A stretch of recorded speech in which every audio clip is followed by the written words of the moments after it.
À jamais, Seigneur, tu es glorifié. À jamais, Seigneur, tu es élevé, Seigneur.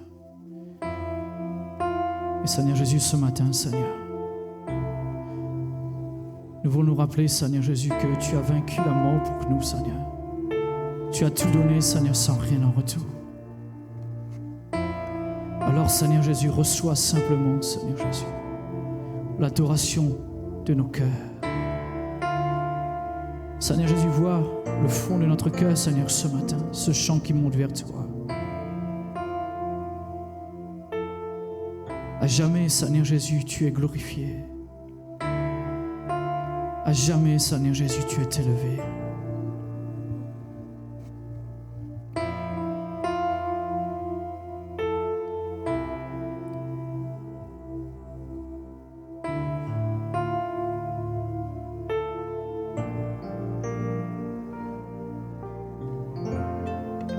Les étoiles sont tombées, le soleil s'est voilé, car le sauveur du monde était tombé. Son corps sur une croix, son sang versé pour moi, sur ses épaules le poids de nos péchés.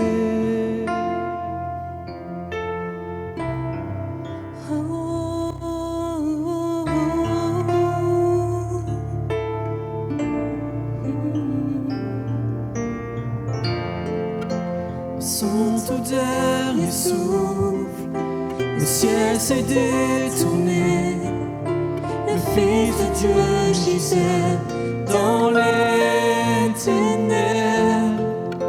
Une guerre dans le tombeau, livrée contre la mort, pour terrasser l'enfer à jamais. Alors la terre trembla, la pierre fut roulée, l'amour parfait n'a pu être vaincu. Mort est ton pouvoir, le roi ressuscité a remporté la victoire. À jamais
est élevé à jamais ressuscité. Il est vivant, il est vivant, à jamais il est glorifié, à jamais il est élevé, à jamais ressuscité. Il est vivant, il est vivant.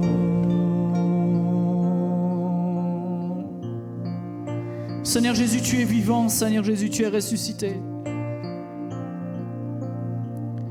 Seigneur Jésus, ta gloire, Seigneur mon Dieu, se voit sur nous, Seigneur, ce matin. Seigneur, ton amour est là, Seigneur Jésus, et tu vis en nous, Seigneur. Seigneur, rien n'est semblable, Seigneur Jésus, à l'amour que tu as manifesté à la croix pour nous, Seigneur. Seigneur Jésus, cet amour, Seigneur Jésus, que nous ne saurons jamais le prix, Seigneur. Seigneur, nous ne saurons jamais, Seigneur mon Dieu, la douleur que tu as subie pour nous, Jésus. Mais Seigneur, tu l'as fait. Tu l'as fait jusqu'au bout, Seigneur. Seigneur, tu l'as dit toi-même sur la croix, tout est accompli, Jésus. Et Seigneur, ce matin, nous pouvons proclamer cette victoire en toi. Tu es, Seigneur, ce rocher sur qui nous pouvons nous appuyer. Tu es, Seigneur, ce solide rocher sur qui, Seigneur mon Dieu, nous pouvons, Seigneur Jésus, venir boire, où là encore la source coule, Seigneur Jésus. La source d'eau vive coule de ton ciel, Seigneur Jésus, ce matin. Oh Jésus. Oh Seigneur Jésus. Tu as l'agneau immolé. Tu as l'agneau crucifié. Tu as l'agneau ressuscité. Tu vis à jamais, Seigneur.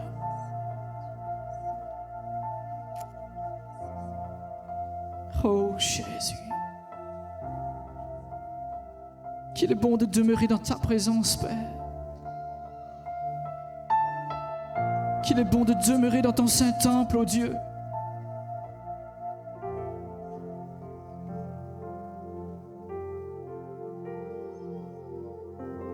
Oh Jésus.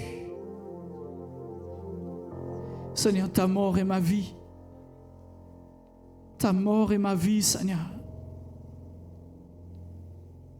Et Seigneur Jésus, ce matin, mon âme s'écrie. Mon âme te loue, mon âme t'adore, Seigneur Jésus. Mon âme espère en toi. Oh Jésus. Oh Seigneur Jésus. Tu t'es abaissé pour moi, Seigneur. Tu n'as pas regardé à mes fautes. Tu n'as pas regardé, Seigneur, à mon état de pécheur, Seigneur. Mais tu as vu ce que tu pouvais accomplir au travers de ma vie. Au travers de la vie de tes bien-aimés, Seigneur. Seigneur, ce matin, nos âmes, Seigneur, mon Dieu, veut se prosterner devant toi. Nos cœurs s'humilient en ta présence, Seigneur. Et nos cœurs s'écrient, Jésus. Tu t'es abaissé, Seigneur. Tu t'es abaissé, Jésus, pour moi.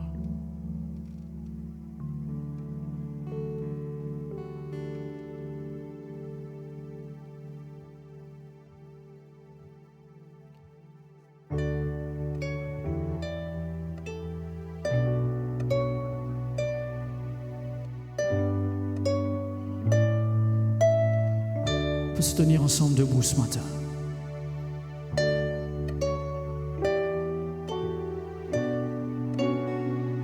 Chantons-le ensemble. Mon âme s'écrie Alléluia, parce que tu es saint, Seigneur. Tu t'es abaissé pour l'humanité.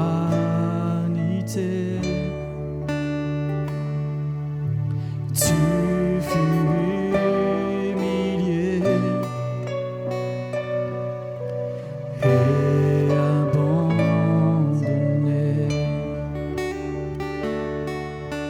Ta mort est ma vie. Tu payas le prix. Sans crainte aujourd'hui.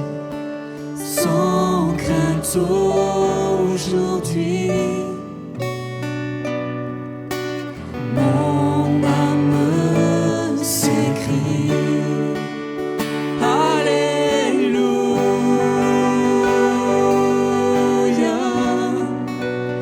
Alléluia.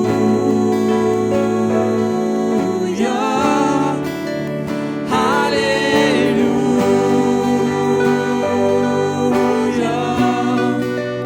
Tu es saint, tu es saint.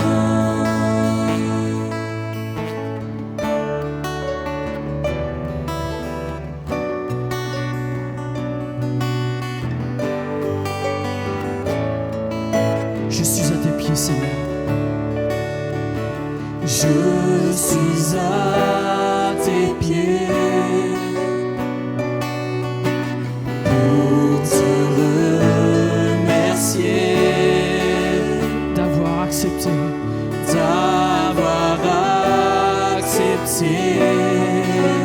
de tout supporter,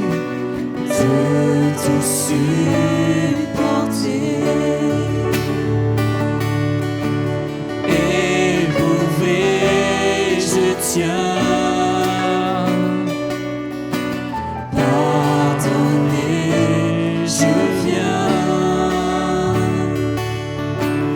Avec tous les saints, chante et tu reviens. Alléluia.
Tu es saint.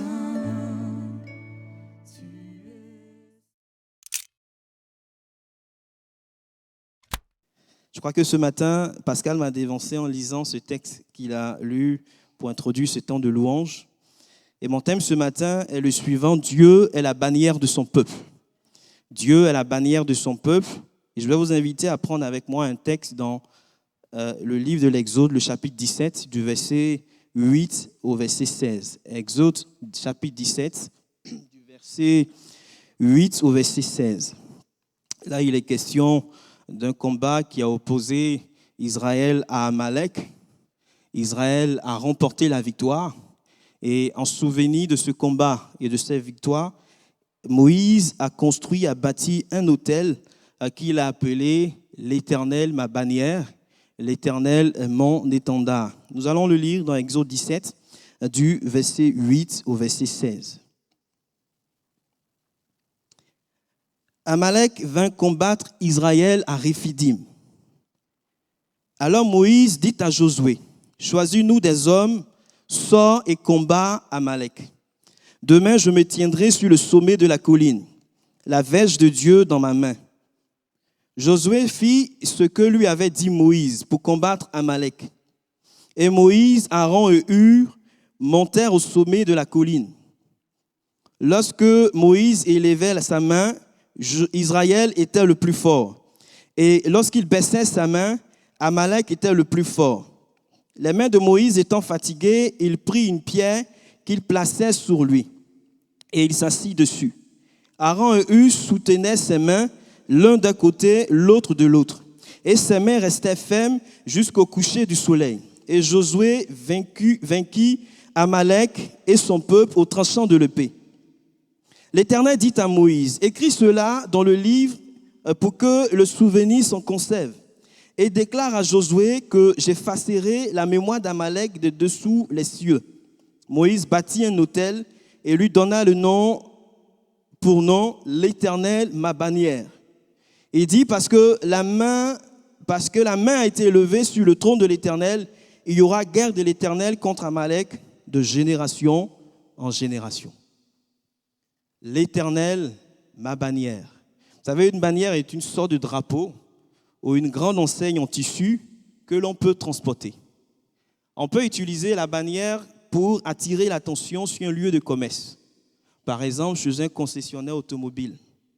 On peut l'utiliser pour signifier la nationalité. On va très souvent devant une ambassade retrouver une bannière et qui va indiquer la nationalité du pays qui est représenté à tel ou tel endroit. On peut aussi l'utiliser pour signaler un établissement public devant une mairie, devant une préfecture, devant le Parlement, etc. On peut l'utiliser pour identifier un corps d'armée et bien d'autres choses. Des exemples peuvent être multipliés. Et lorsqu'on parle de bannière, on pense donc généralement à un tissu ornemental, qui est coloré et qui va arborer un slogan ou un motif. Le chapitre 2 du livre des Nombres va nous décrire la répartition des 12 tribus d'Israël du temps de l'Exode.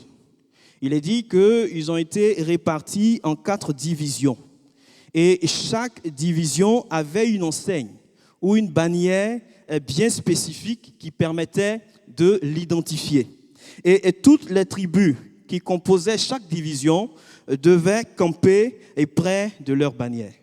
Donc dans Nombres chapitre 2, le verset 2, Nombre 1 également, le verset 52.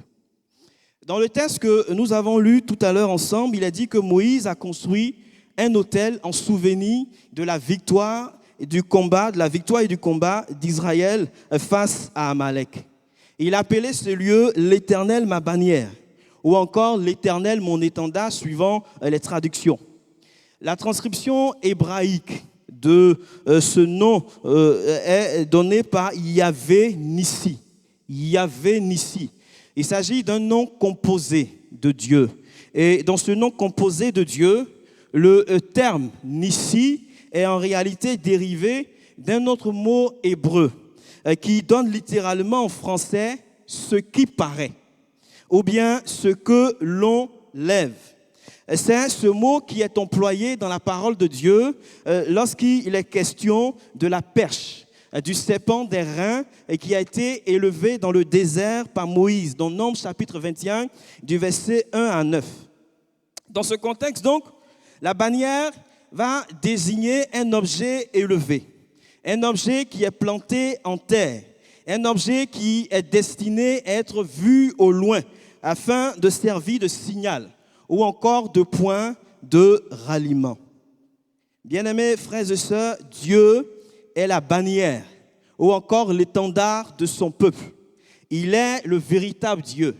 Il est celui que nous suivons avec joie, avec allégresse. Il est celui que nous suivons et autour duquel nous nous réjouissons de nous rallier, de nous regrouper.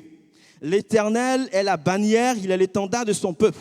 Cela signifie que l'Éternel est toujours victorieux dans le combat. Cela veut dire que l'Éternel lui-même est la victoire de son peuple. L'Éternel est ma victoire dans le combat. Cela veut dire que l'étendard de la victoire dans le combat est hissé haut. L'étendard de la victoire dans le combat est élevé haut pour le peuple de Dieu, pour les enfants de Dieu. La bannière qui a été hissée, qui a été élevée haut, n'est pas une bannière de défaite, mais elle est une bannière de victoire pour le peuple de Dieu.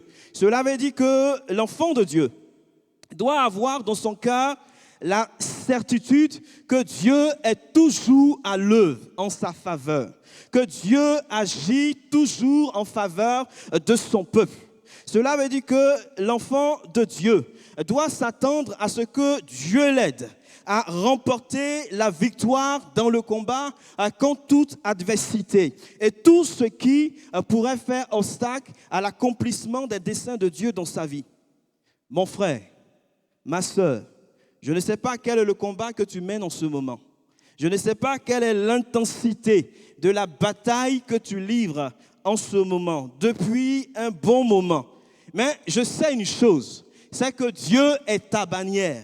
C'est que Dieu est ton étendard. C'est que Dieu est ta victoire. Et dans ce combat que tu mènes, le temps viendra, le jour viendra, l'heure viendra où Dieu va hisser haut, où Dieu va élever haut dans ta vie l'étendard de la victoire, l'étendard du triomphe. Est-ce que ce matin, nous voulons croire cela et saisir cela par la foi? L'Éternel est l'étendard de son peuple. Cela veut dire que l'Éternel est du côté de son peuple. Cela veut dire que l'Éternel œuvre en faveur de son peuple. Cela veut dire que l'Éternel agit en faveur de son peuple. Et j'aime bien cette question que l'apôtre Paul va poser dans Romains 8, le verset 21, lorsqu'il dira ceci: « Si Dieu est pour nous, qui sera contre nous ?»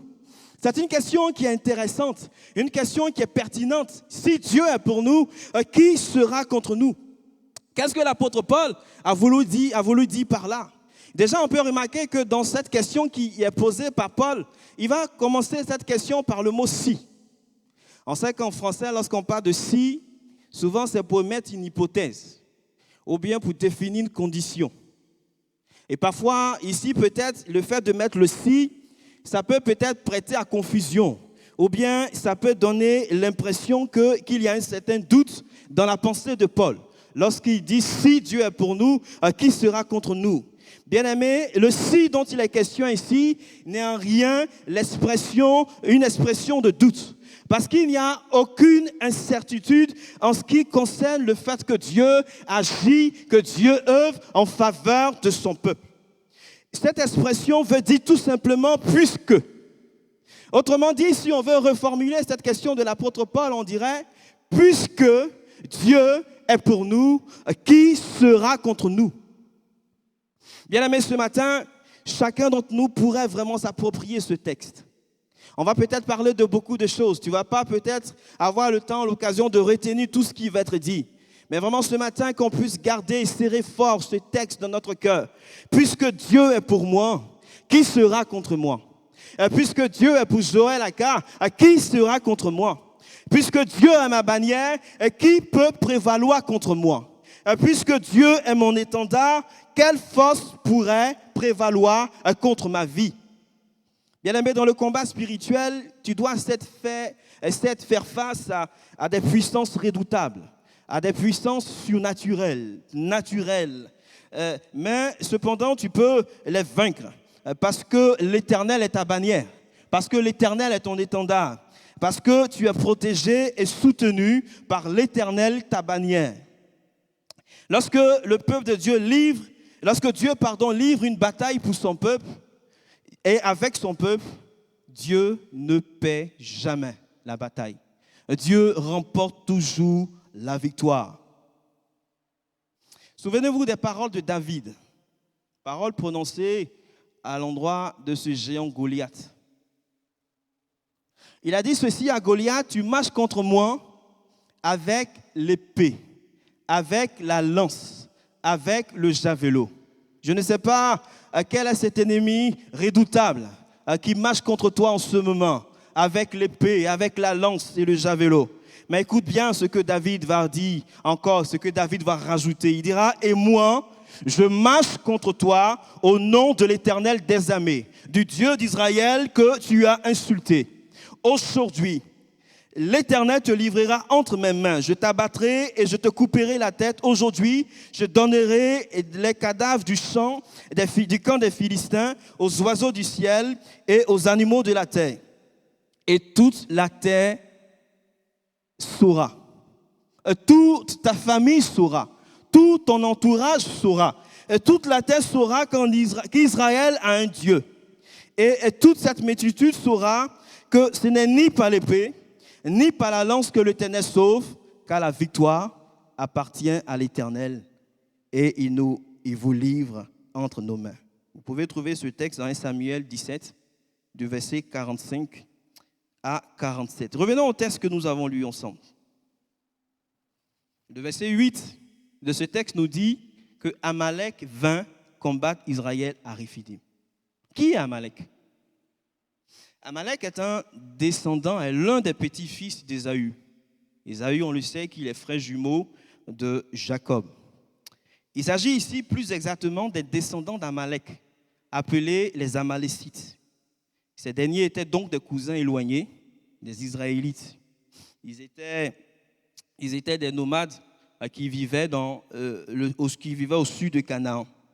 Et la bataille que Israël va livrer contre Amalek illustre en réalité, deux réalités dans la marche avec le Seigneur, dans la vie chrétienne.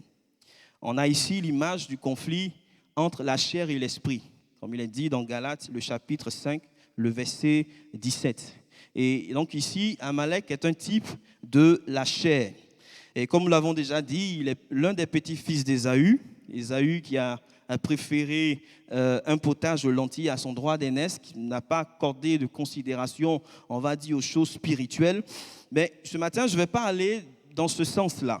Je vais plutôt me focaliser sur une autre réalité, un autre aspect auquel renvoie cette bataille. Et cette réalité n'est rien d'autre que la bataille contre un ennemi spirituel redoutable.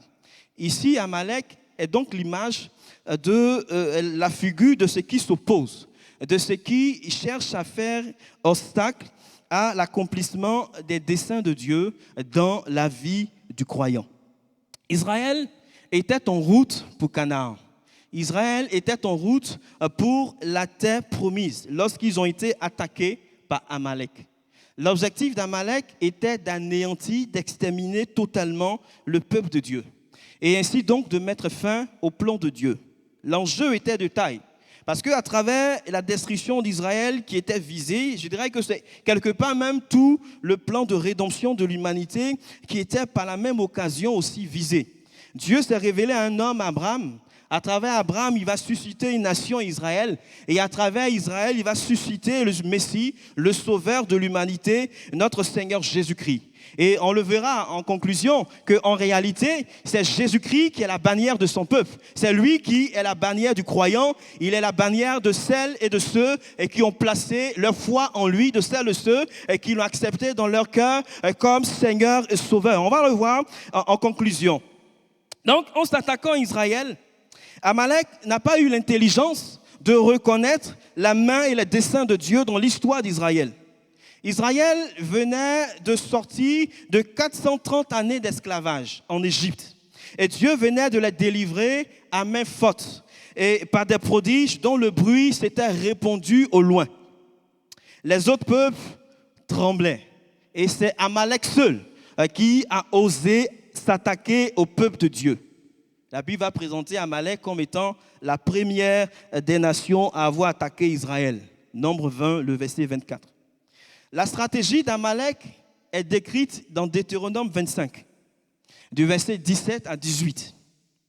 Ils se sont attaqués au peuple de Dieu de la manière la plus cruelle, de la manière la plus ignoble.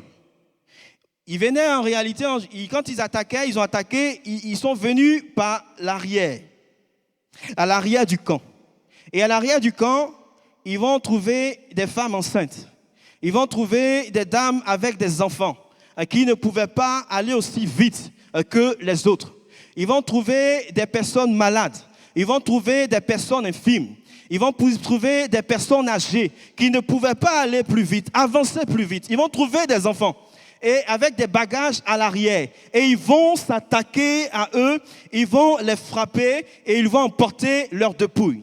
Voilà comment Amalek procédait, voilà comment Amalek agissait, avec cruauté, de la manière la plus ignoble. Et c'était ici la première fois qu'Israël se trouve en face d'un ennemi extérieur. Le peuple de Dieu, jusqu'à présent, n'avait pas combattu. Jusqu'ici, c'est l'Éternel qui a combattu pour son peuple. C'est l'Éternel qui a livré la bataille pour son peuple et Israël devait rester tranquille, devait garder le silence. Exode 14, le verset 14, il est dit, l'Éternel combattra pour vous et vous gardez le silence. À présent, Dieu veut combattre à travers son peuple. Bien-aimés, je crois qu'il y a aussi des périodes, des saisons dans la vie du croyant où, effectivement, c'est l'Éternel qui va combattre pour lui. C'est l'Éternel qui va combattre pour toi. L'enfant de Dieu doit rester tranquille et attendre la délivrance que l'Éternel veut lui accorder. Mais il y a aussi d'autres saisons où Dieu veut t'impliquer dans le combat. Il y a aussi des saisons où Dieu veut te rendre participant du combat. Dieu veut te rendre acteur du combat. Dieu veut t'impliquer dans le combat. Et lorsque Dieu le fait, Dieu veut en réalité t'apprendre que toi aussi, tu peux causer la défaite d'Amalek. Parce que c'est Dieu lui-même qui est ta bannière. C'est Dieu lui-même qui est ta victoire. Et la bannière de la victoire a déjà été hissée haut, a déjà été élevée haut. Et dans le combat, Dieu veut t'apprendre à regarder à la bannière de la victoire. À la victoire, cette victoire qu'il a déjà acquise pour toi. Tu combats, c'est vrai, pour remporter la victoire.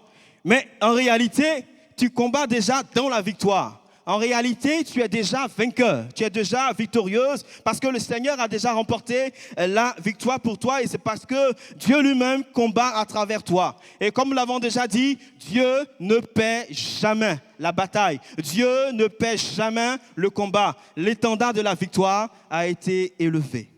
Bien-aimés, il y a des situations de crise qui imposent le combat. Il n'est pas question ici de livrer bataille contre des hommes. La Bible dit que nous n'avons pas à lutter contre la chair et le sang. Éphésiens 6, 12. Il ne s'agit pas non plus d'aller défier Satan, les puissances des ténèbres. Il s'agit plutôt de ne pas sous-estimer ou minimiser le fait que certaines situations qui se présentent à nous, bien souvent, nous imposent le combat spirituel.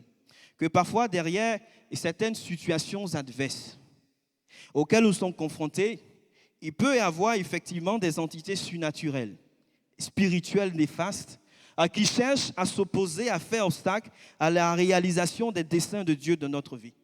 Il ne s'agit pas ici de voir le diable partout, de voir des attaques partout, non, mais d'avoir du discernement dans tout ce que nous vivons. Face à cette attaque, Moïse a commandé à Josué de choisir des hommes, de sortir et combattre Amalek. Certaines situations d'adversité exigent le combat et non le repli sur soi-même. Amalek était un peuple qui vivait de pillage dans le désert. Et parfois, l'ennemi de nos âmes cherche à nous piller. Il cherche à nous piller spirituellement par ses assauts. Il cherche à piller l'harmonie dans ton couple, l'harmonie dans ton foyer. Et contre toute attente, alors que tout semblait bien se passer, entre ton mari et toi, tout s'est subitement dégradé du jour au lendemain. et tu n'as rien vu venir, tout s'est dégradé, alors que ton couple est destiné à être un instrument de bénédiction pour d'autres couples. Voilà qu'il y a un Amalek qui s'est levé et qui s'est déchaîné, qui s'est dressé contre ton couple. Est-ce que la solution, c'est de divorcer? Est-ce que la solution, c'est de te séparer? Est-ce que la solution, c'est de briser ce lien, cette union entre ton époux, entre ton épouse et toi? Et si la solution était simplement de prendre position dans la foi, afin de combattre cet Amalek qui s'est dressé, qui s'est attaqué à ton couple? Et peut-être que quelques-uns vivent dans la dépression depuis plusieurs années. Il y a peut-être un Amalek qui s'est déchaîné contre vous. Il y a peut-être un Amalek qui s'est déchaîné contre toi. Un Amalek qui est déterminé à piller ta joie. Un Amalek qui est déterminé à détruire ton bien-être psychique, ton bien-être moral. Un Amalek qui s'est dressé contre toi. Est-ce que la solution serait de te replier sur toi-même, de rester passif ou encore de te lever dans la foi et combattre cet Amalek? Parfois, Amalek peut se dresser contre la santé de quelqu'un. On fait des examens médicaux pour savoir ce qui ne va pas. Mais les examens ne révèlent absolument rien d'anormal. Les médecins disent que tout va bien. Pourtant, en vous-même, vous êtes conscient que tout ne va pas bien. Vous souffrez parce qu'il y a comme cette maladie, un Amalek sous la forme d'une maladie mystérieuse qui s'est dressée contre vous. Parfois, Amalek peut prendre la forme d'une malédiction qui a été prononcée contre la vie de quelqu'un. Amalek peut prendre la forme d'une répétition d'échecs dans la vie d'une personne, d'un homme, d'une femme. Tout ce que vous touchez ne marche jamais. Et tout ce que vous faites échoue.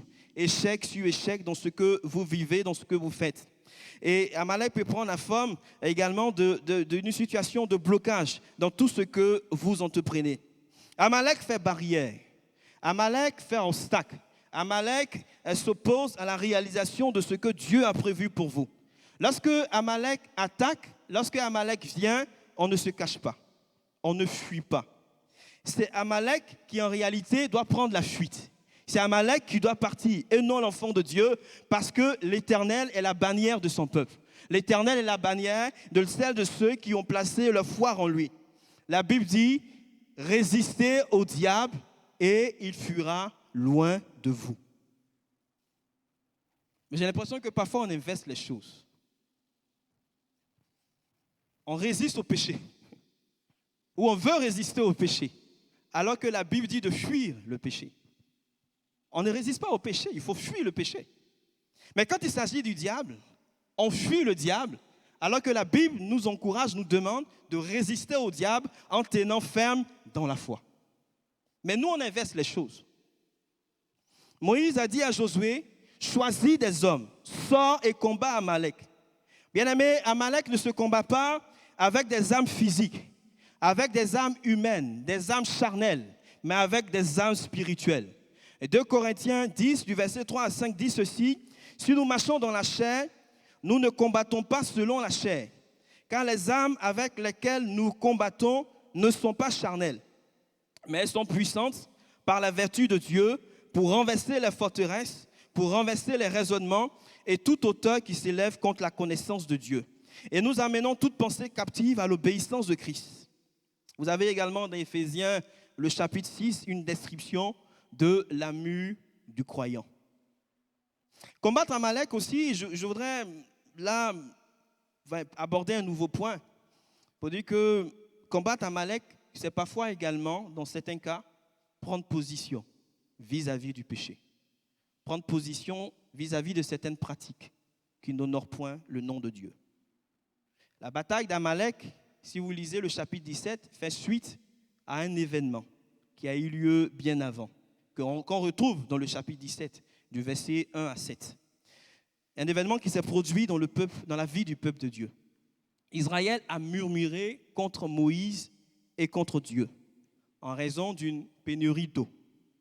Et on ne sait pas combien de temps, quelle est la durée de temps qui sépare ce problème, ce récit relatif à la pénurie d'eau et la bataille contre Amalek. Le texte ne nous dit rien à ce sujet-là, entre ces deux événements. Le texte ne nous dit pas non plus qu'il y a une relation de cause à effet entre le péché d'Israël et l'attaque d'Amalek. mais on pourrait peut-être le supposer. Autrement dit, on pourrait considérer que le peuple d'Israël a laissé comme une porte ouverte en péchant contre l'Éternel. Bien-aimés, dans le combat spirituel, ne laissons aucune porte ouverte. Toutes les portes doivent être verrouillées. Et toutes les portes doivent être hermétiquement fermées. Dans Jean 10, 14, le verset 30, Jésus a dit « Le prince de ce monde vient, mais il n'a rien en moi. » Parfois, l'ennemi de nos âmes a quelque chose qui est à lui, en nous. Quelque chose qui lui appartient en nous. Et si ce matin c'est ton cas, je t'encourage à te repentir et à laisser au diable ce qui est à lui. S'il te plaît, ne laisse aucune porte ouverte dans ta vie. Bien souvent, le problème, ce n'est pas tellement Amalek, mais c'est le fait de se rendre soi-même vulnérable dans le combat, en vivant dans le péché ou en pratiquant des choses qui ne glorifient point le nom de Dieu. On semble être surpris et que les choses ne fonctionnent pas correctement dans notre vie. On peut même conclure à tort que Dieu ne nous aime plus et que l'Éternel ne nous entend pas quand nous crions à lui. Pourtant, la Bible est claire. La Bible dit dans Ésaïe 59, du verset 1 à 2, « Non, la main de l'Éternel n'est pas trop courte pour sauver, ni son oreille trop dure pour entendre. Mais ce sont vos crimes qui mettent une séparation entre vous et votre Dieu. Ce sont vos péchés qui vous cachent de sa face et l'empêchent de vous écouter. » Lorsque je préparais ce message, j'ai eu cette pensée dans mon cœur, et comme s'il y avait quelqu'un qui craignait d'abandonner un péché dans lequel il vit. Comme s'il y avait quelqu'un qui craignait d'abandonner une pratique qui déplaire à Dieu. Et peut-être que tu crains cela, tu crains cette chose parce que tu te poses la question de savoir qui va subvenir à mes besoins si je renonce à cette pratique. Qui va subvenir à mes besoins si je décide de cesser de vivre dans ce péché? Qui va prendre soin de moi? Qui va s'occuper de moi? Qui va me protéger? Qui va veiller sur ma vie? Qui va me garder? Et peut-être que tu te poses cette question, mais ce matin, je t'encourage de la part du Seigneur et je te dis, ne crains pas, ne crains rien. Renonce simplement à ces choses. Renonce à ces pratiques. Détourne-toi de ces choses et fais de l'Éternel ta bannière. Fais de Dieu ta bannière et tu verras la gloire de Dieu dans ta vie. Tu verras la gloire de l'Éternel dans ta vie. L'Éternel te bénira, l'Éternel te gardera, l'Éternel veillera sur toi, l'Éternel te protégera, l'Éternel lui-même ta bannière va prendre soin de toi. Ce matin, ne doute pas, ne doute pas. Accepte l'Éternel, accepte-le comme ta bannière, fais de l'Éternel ta bannière et détourne-toi de ce qui vraiment t'empêche d'être au bénéfice de tout ce que l'Éternel a prévu pour ta vie. Dans ce combat contre Amalek, on peut remarquer que pendant que Josué combattait dans la vallée, il a dit que Moïse, Aaron et Hur se tenaient sur le sommet de la colline. Bien aimé, le combat sur le sommet de la colline n'est pas incompatible avec le combat qui se mène dans la vallée. Bien souvent, quelques-uns privilégient l'un au détriment de l'autre. Certains ne combattent que dans la vallée. Ils ne vont jamais sur le sommet de la colline. Tandis que d'autres ne combattent que sur le sommet de la colline, mais ils ne descendent jamais dans la vallée afin de pouvoir combattre Amalek. Je crois qu'un équilibre s'avère nécessaire entre les deux. Combattre sur le sommet de la colline nous parle de la prière, nous parle de l'intercession, nous parle du fait de se tenir devant Dieu, de fléchir genoux devant le Seigneur et de crier à Dieu, de répandre son cœur devant Dieu, devant l'adversité. Combattre sur le sommet de la colline nous donne la possibilité de voir les choses d'en haut. Quand je suis sur la colline, je peux voir ce qui se passe dans la vallée. Nous donne donc la possibilité d'envisager, nous permet d'envisager les choses selon une perspective divine, de voir les choses selon une perspective divine.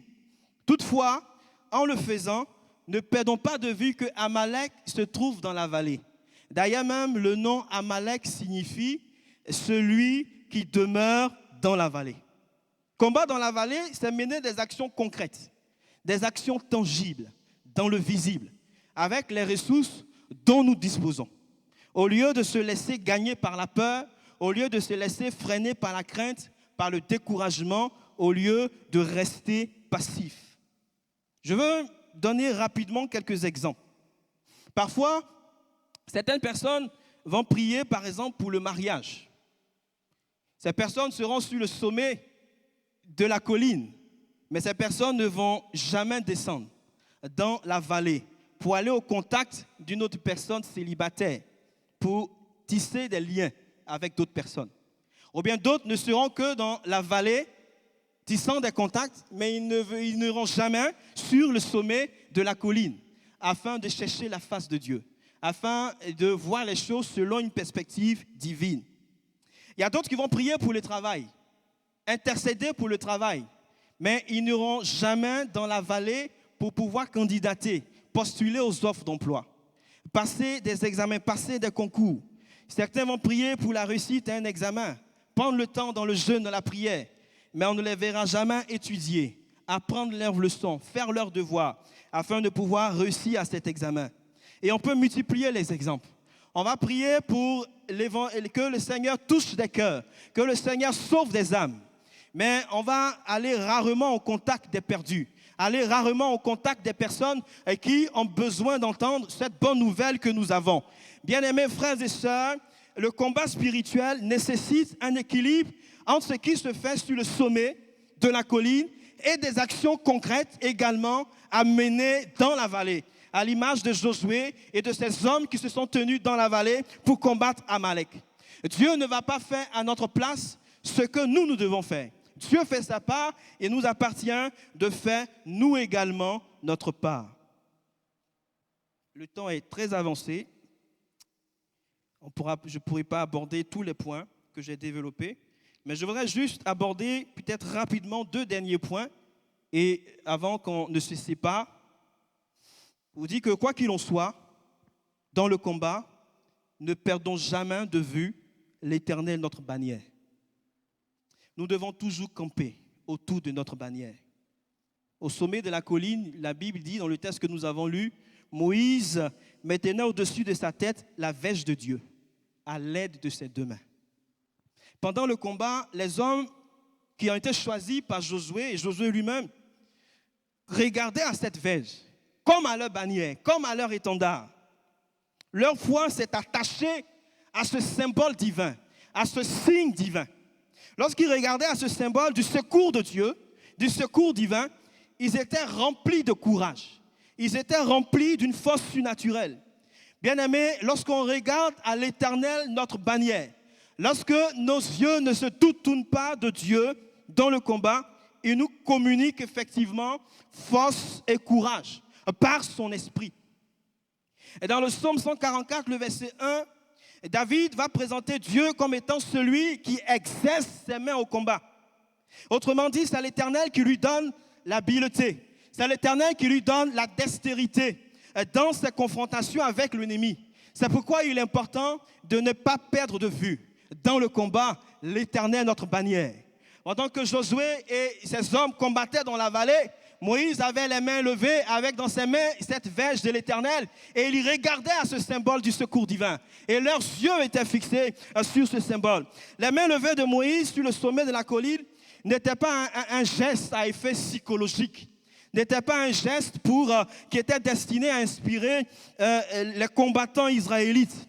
Ce n'était pas un geste magique, un geste mystérieux. Ce geste symbolisait tout simplement la dépendance totale d'Israël dans la puissance de son Dieu, et dans la toute-puissance de son Dieu. Quand Moïse baissait les mains, ici on peut avoir une image de l'absence de dépendance. Amalek était le plus fort. Avec l'aide d'Aaron et Hur, il a dit que les mains de Moïse sont restées levées et une grande victoire a été assurée ce jour-là. Bien-aimé, dans le combat spirituel, tant que tu dépendras de Dieu, et tant que tu dépendras de la puissance de Dieu, tu seras assuré d'une grande victoire. En revanche, lorsque tu cesseras de dépendre de Dieu, Amalek sera le plus fort. C'est pourquoi ne cesse jamais de dépendre de l'Éternel, ta bannière. ne cesse jamais de dépendre de la puissance de Dieu, de dépendre des ressources de Dieu pour ta vie dans le combat. Car l'Éternel est la bannière de celles et de ceux qui apprennent à dépendre de lui dans la marche de la foi. Je vais terminer en disant que, et comme nous l'avons dit, Dieu, notre étendard, est descendu dans la vallée de l'humanité, en la personne de Jésus-Christ. Il est descendu afin de nous libérer de l'esclavage du péché. Il est descendu afin de nous libérer de la domination de Satan, des puissances des ténèbres. Il a vaincu cet Amalek spirituel qui s'est dressé contre vous et moi, qui s'est dressé contre l'humanité. Cet Amalek qui s'est dressé contre des hommes et des femmes incapables de se défendre par eux-mêmes. Mais la Bible déclare que Jésus-Christ, par sa mort à la croix, a dépouillé les dominations, il a dépouillé les autorités, il les a livrées publiquement en spectacle, il a triomphé d'elles par sa mort à la croix. Lorsqu'on parle de dépouiller le diable, ça veut dire qu'il a désarmé le diable. Il a privé le diable de son pouvoir. Il a privé le diable de sa force par sa mort à la croix. Lorsqu'on parle de livrer le diable, dans d'autres expressions, traditions, il a parlé d'exposer. Donc on a ici l'image d'un général qui va en guerre et qui revient victorieux de la guerre et qui met avec des prisonniers et qui a des prisonniers qu'il met à nu, qu'il expose, qu'il livre publiquement. Et alors qu'il fait le tour de la ville, la foule acclame ce général victorieux. La foule acclame ce général qui a mis à nu ses prisonniers. Bien-aimés frères et sœurs, Jésus-Christ, par sa mort à la croix, a mis à nu Satan et la puissance des ténèbres. Jésus-Christ, par sa mort à la croix, a livré publiquement les puissances des ténèbres, a livré publiquement les puissances des ténèbres, Satan et les démons. Et il marche avec eux comme des esclaves dont il a fait prisonniers. Et Jésus-Christ, il est pour nous ce général qui a remporté la victoire. Il a triomphé de sa puissance par sa mort à la croix. Il a triomphé de cet Amalek spirituel qui s'est dressé contre l'humanité. C'est lui, notre bannière.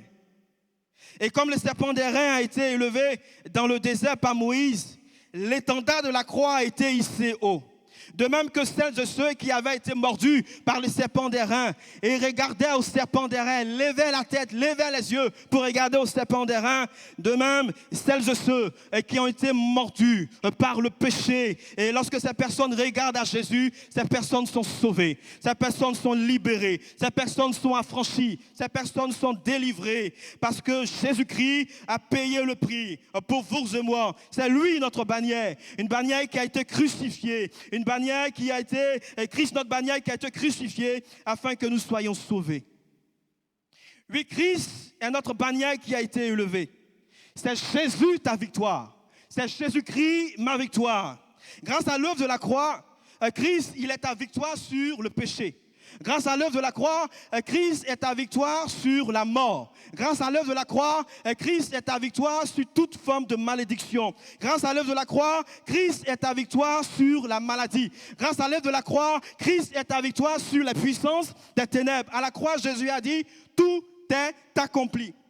Il a accompli toute la rédemption. Il a tout accompli pour le pardon des péchés. Il a tout accompli pour que tu sois réellement libre, pour que tu sois affranchi. Il a tout accompli pour que tu sois vainqueur par lui, pour que tu sois vainqueur en lui, pour que tu sois vainqueur avec lui. Quel combat mènes-tu en ce moment? Christ, ta bannière a été élevée haut. Il est ta victoire, mon frère. Il est ta victoire, ma soeur. Saisis ce matin ta victoire. Saisis ce matin ta victoire. Nous allons couper nos fronts. Et si ce matin, tu veux faire de l'Éternel, de Christ, ta bannière, c'est-à-dire que si tu veux l'accepter dans ton cœur comme ton Seigneur et ton Sauveur, ou bien si ce matin, tu vis un combat, je ne sais pas quelle est la nature et l'intensité de ce combat, et si tu voudrais qu'on puisse t'aider ce matin dans la prière et saisir ta victoire par la foi, je vais t'inviter simplement à lever ta main pendant que nous avons les yeux fermés, les têtes baissées, nous allons prendre le temps de prier ensemble. J'ai vu votre main, vous pouvez les baisser au fur et à mesure. Est-ce qu'il y a encore d'autres personnes? J'ai vu votre main. Vous pouvez les baisser au fur et à mesure. Est-ce qu'il y a quelqu'un ce matin qui veut dire, Jésus-Christ, je veux faire de toi ma bannière. Je veux te recevoir dans mon cœur comme mon Seigneur et mon Sauveur. Ou bien s'il y a quelqu'un ce matin qui veut se dresser dans la foi, prendre position dans la foi, quand c'est Amalek qui s'est élevé contre votre santé, quand c'est Amalek qui s'est élevé contre votre couple, et contre un aspect particulier de votre vie. Et si vous voulez qu'on vous aide dans la prière, levez simplement votre main. S'il y a encore d'autres personnes, vous pouvez la baisser au fur et à mesure. Vous pouvez la baisser au fur et à mesure. Seigneur, nous bénissons ton nom ce matin. Nous te rendons toute la gloire et l'honneur. Tu es pour nous, ô Jésus-Christ, cette bannière, notre Dieu. Tu es notre bannière. Tu es notre victoire, notre Dieu. Nous savons que de nous-mêmes, par nous-mêmes, il nous est impossible, notre Dieu, de venir à bout de cet ennemi qui s'est levé contre nous. C'est pourquoi Jésus-Christ, il t'a plu de descendre dans la vallée de l'humanité afin de livrer ce combat pour nous, notre Dieu. Et tu as remporté la victoire, Seigneur Jésus-Christ. Tu as remporté la victoire sur le péché. Tu as remporté la victoire sur la mort. Tu as remporté la victoire sur la puissance des ténèbres, notre Dieu. Ce matin, nous voulons, notre Dieu, être au bénéfice de cette victoire. C'est pourquoi je veux prier, Seigneur, pour toutes ces personnes, notre Dieu, et qui ce matin veulent te recevoir dans leur cœur comme Seigneur et Sauveur. Merci de les encourager. Merci de les bénir. Merci de les fortifier. Et si peut-être il y avait effectivement des personnes qui hésitaient et qui craignaient, Seigneur, de renoncer à certaines pratiques parce qu'ils craignent en réalité pour leur vie, ils craignent en réalité pour leur confort et bien d'autres choses, Seigneur, ce matin, alors qu'ils prennent la décision de renoncer à ces choses, notre Dieu, je te prie de les garder, je te prie de les bénir, de les encourager, Seigneur, notre Dieu, et que tout ce que Satan voudra faire contre eux soit vaincu au nom de Jésus-Christ. Seigneur, je veux prier pour mes bien-aimés qui livrent en ce moment des combats, qui livrent en ce moment des batailles, notre Dieu. Beaucoup sont fatigués, beaucoup sont épuisés, beaucoup sont découragés, beaucoup ne savent plus quoi faire. Mais ce matin, Seigneur, nous savons que la bannière de la victoire a été tissée haut, la bannière de la victoire a été élevée haut. Jésus-Christ, notre victoire, est à l'œuvre dans ses cœurs, est à l'œuvre dans ses vies, est à l'œuvre dans ses situations. Il agit puissamment, il agit en faveur de son peuple, il se glorifie, il intervient. Seigneur, reçois ce matin toute la gloire et l'honneur, parce que nous savons que tu ne changes pas et tu demeures le même hier, aujourd'hui et éternellement. Reçois, oh Dieu, toute la gloire et l'honneur au nom du Seigneur Jésus-Christ. Alléluia. Que le nom du Seigneur soit béni. Amen. Oui, l'Éternel est notre bannière. Gardons ces choses précieusement dans notre cœur et saisissons notre victoire par la foi. Que le Seigneur vous bénisse. Amen.